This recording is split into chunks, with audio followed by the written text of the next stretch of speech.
Huzurlu mutfağa hoş geldiniz. Herkese merhaba. Bugün aileme yumuşacık küçük küçük kekler yapmak istedim. Kendi oluşturduğum tarifimle de gerçekten kokusu ve tadıyla nefis kekler yaptım. Şimdi sizlerle tarifi paylaşıyorum. Bir tane büyük boy olgun muzum vardı. Baktım 1-2 gün daha durursa kararacak, bozulacak. Hemen o muzu da bu küçük keklerimde kullanmak istedim. Video esnasında alternatif olarak hangi malzemeleri kullanabileceğinizi de size söylemek istiyorum. Evde ne varsa onlarla yapabilirsiniz bu keki. Bir tane yumurta kullandım. Güzelce ezmiş olduğum muzu da içine ekliyorum. 2 malzemeyi karıştırıyorum. 1 çay bardağı dolusu tahin koydum. Tekrar karıştırıyorum malzemeyi. Bakın tahin hemen koyulaşıyor. Ben biraz bol kek çıkartmak istediğim için pekmez ekliyorum, yarım çay bardağı. Pekmez ilave etmeyebilirsiniz. Tahinle de devam edebilirsiniz. Daha sonra anlatacağım un miktarını nasıl ayarlayacağımızı. 3 yemek kaşığı kakao koydum.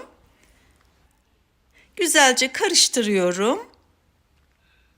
Birazcık da kırılmış ceviz ilave ettim. Miktarı size kalmış, şart değil ama çok güzel yakıştı.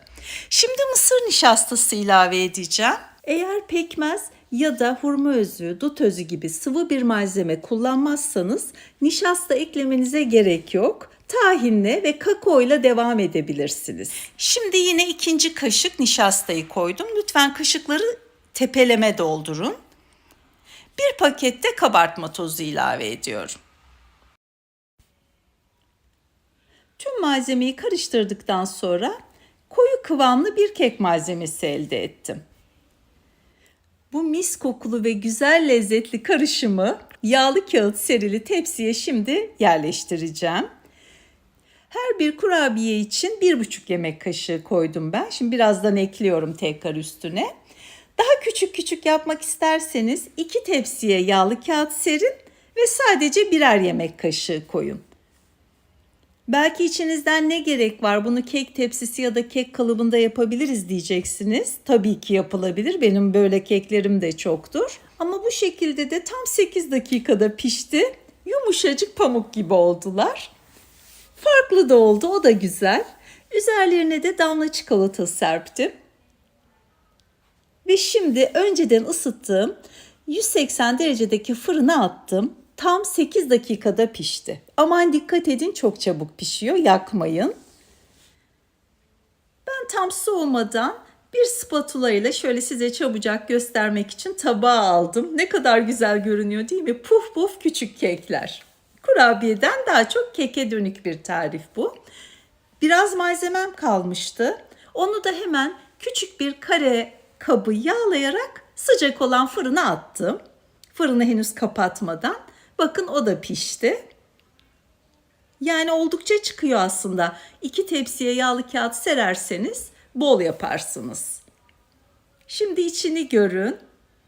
Eğer buraya kadar izlediyseniz lütfen beğenmeyi, bir çiçek, böcek bile olsa yorum yazmayı unutmayın. O zaman çok kişiye ulaşabiliyorum. Çok çok güzel oldu. Mutlaka deneyin.